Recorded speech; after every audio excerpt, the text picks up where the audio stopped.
We begin, though, with a development on that exclusive story we brought to you yesterday. A CBC News investigation revealed that an American billionaire was permitted to skip Canada's 14-day mandatory quarantine for foreign travelers. Today, the federal government is saying a mistake was made and that she should not have been allowed entry into Canada at all. With more on this story, I'm joined now by CBC investigative reporter Jonathan Gatehouse, who broke the story. Hi, Jonathan. Good to see you again. Hi, Vash.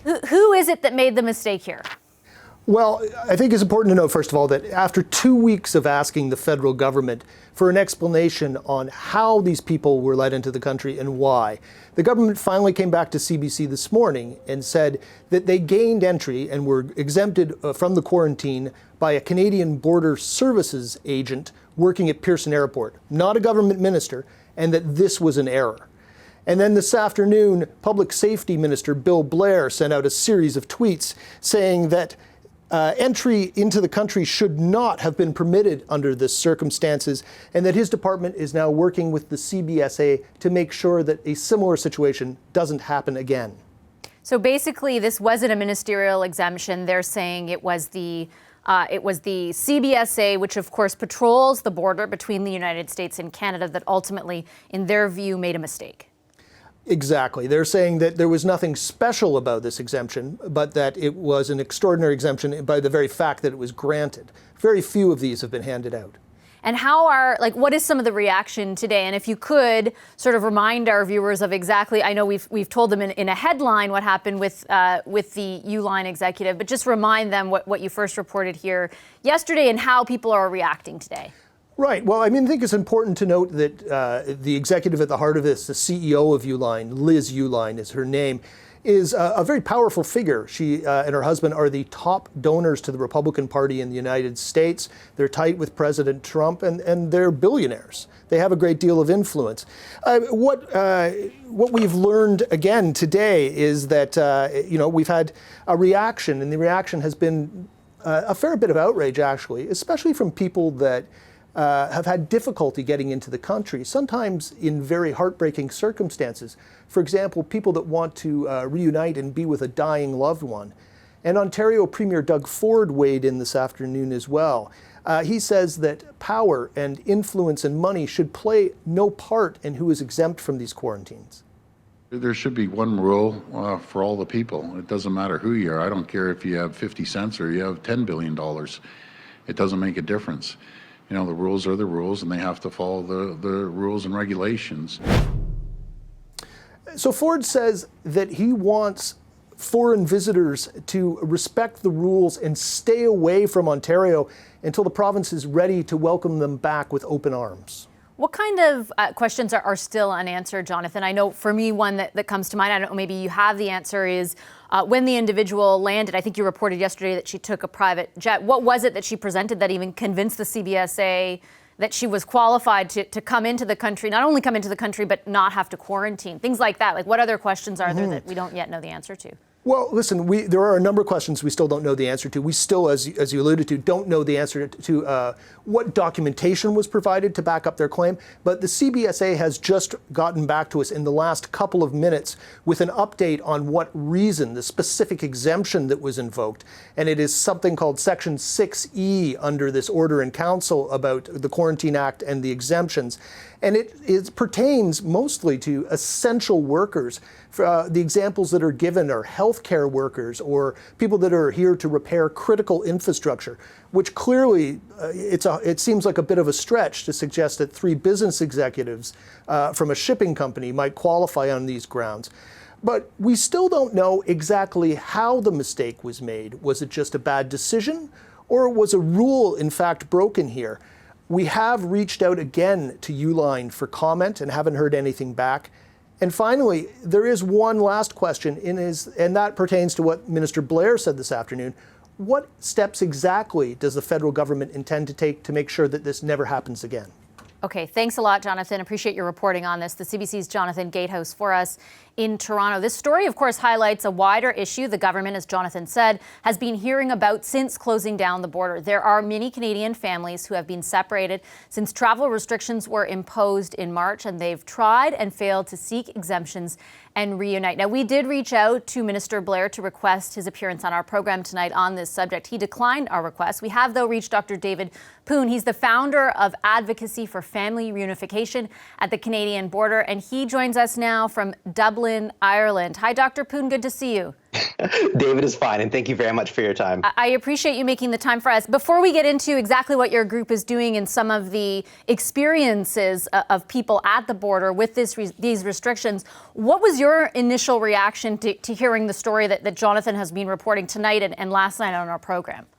It is completely infuriating that this has occurred. But the particular reason why it's infuriating actually goes down to two reasons. So the initial story is, well, there's a billionaire who came in, so the special treatment goes to the rich. And now Minister Blair is saying, oh, no special treatment was given. This was a mistake. However, it highlights two significant issues. Number one, all immigration coming into Canada, both before and during COVID-19, fall down to the decision of one CBSA officer. And that's a problem because there's no appeal, there's no transparency. It all comes down to the decisions of that one person. And that leads on to the second issue. So there's discussion here from Premier Ford saying money, power shouldn't influence anything. So then I asked the government of Canada point blank, if money and power don't influence anything, then why were the special exemptions given to NHL players, foreign national NHL players, who are allowed to come into Canada before a lot of family members are? So let me backtrack a little bit. Tell me about your involvement specifically, why you came to sort of head up this advocacy group, and then we'll get into a bit of what you see as possible solutions. Thank you for that.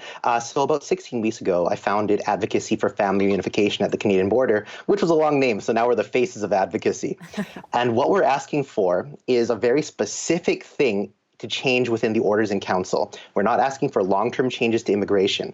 So in the Orders in Council, there are already a family reunification exemption. So that applies to married couples, common law couples, which in Canada is a continuous living together for 12 months straight, dependent children, which in Canada is less than 22 years old, and parents. So these exemptions are very good. They allow families to come together despite a horrific pandemic. However, it excludes two groups. It leaves out adult children of Canadians who are just trying to come in and take care of their parents, or in some terrible cases, say goodbye to their parents. And it also leaves committed couples. Committed couples are like your fiancés, but it also includes LGBTQ+, those who cannot marry for religious or personal reasons. And so are you looking, when you say order in council, you're not looking for, I mean, I guess I'm asking for the formal way of doing this or the mechanism for doing this, because we have seen through some reporting, for example, from my colleague Alex Panetta, that the government is weighing out how they might be able to better help people in those situations. Does that go far enough for you? So thank you very much. So the precise terminology is very important when dealing with this. So there are two orders in council. One is for the international non-US border, and one is for the international border. This is essentially saying that people cannot come into the country. The change to the order in council, which is renewed every month, would simply be expanding the existing family reunification exemptions. Now, the reporting done by Alexander Panetta talks about the compassionate exemptions being open. And what that would mean is that people could apply, because it's not out yet, this is speculation, but people could apply for an exemption to come into Canada. However, this leaves another major issue, the time delay, and once again, falling down entirely on whoever evaluates your application. So I'll give you the example of Donna McCall. She's a Canadian mother who had American children who actually has birthright to Canada. However, she was dying and she needed to see her family quickly. Long story short, she passed away without seeing her adult children. The issue here is even if they did apply, we don't know how long it would take for that compassionate exemption to work. In addition, there's no guarantee that they'll be allowed into the country. Without a broad exemption for adult children and committed partners, we'll be dealing with this on a case-by-case basis, which, as you've seen with the CBSA failing to stop a billionaire from coming in will be completely arbitrary and may miss that last goodbye. Given the incredible toll that we have on Canadians from this separation, we cannot be leaving it to chance by landing at the border and see if you can go through, or emailing an unknown person and saying, you can go through. We need compassion, and we need that through exemptions. I think those kinds of stories will certainly break, Canadians from coast to coast, everyone's heart listening to them. I think from the government's perspective, what they've said about their intent in these restrictions is, of course, to minimize the number of people coming into Canada and thereby mitigate the spread of the virus. What is your response? Like, if the concern is safety, if the concern is health and well-being, do you think what you're proposing would have a significant effect on that, or do you think that that too could be mitigated? If the concern was safety, I asked the government again why NHL players are allowed in Canada. We're being presented with a false dichotomy. We're being told either stay at home, don't see your family, and everyone lives, or go see your family and everyone dies. The answer, clearly by the precedent set with the NHL players, with the Vancouver film industry, and by a number of essential workers, is there is a way to do this safely. I myself developed a 4-point family reunification quarantine plan based on international precedent. Alongside the guidance of a Toronto epidemiologist, there is a safe path moving forward, because it seems that COVID will be with us for a long time. However, distance and separation from family should not be. The goal should not be how to keep people apart, but rather how to put them together safely. And that is what the faces of advocacy are asking for. Just quickly, Doctor, before I let you go, I should acknowledge that you're in Ireland. And that is also because you're sort of affected by all this too. Absolutely. The story I have is my partner. She's in Ireland, and I miss her a lot. So the only way to see her is coming from Canada to Ireland. However, there are a lot of people who cannot. The story of Sarah Campbell, a 25-year-old Ontario woman who has a recent diagnosis of thyroid cancer. Her UK fiancé can't come into Canada to take care of her during this most challenging time. I'm lucky I have the time and the resources, but this current travel restriction without exemption is completely inequitable to those who cannot afford to fly, for those who cannot fly, and for those who are too sick to fly. Okay, I'll leave it there. Dr. Poon, I appreciate your time this evening very much. Thank you. Thank you very much for your time. Dr. David Poon is the founder of Advocacy for Family Reunification at the Canadian border. He was speaking to us from Ireland. Hi, I'm Vashi Capellos, host of Power in Politics. See more of our show by subscribing to the CBC News channel or click the link for another video.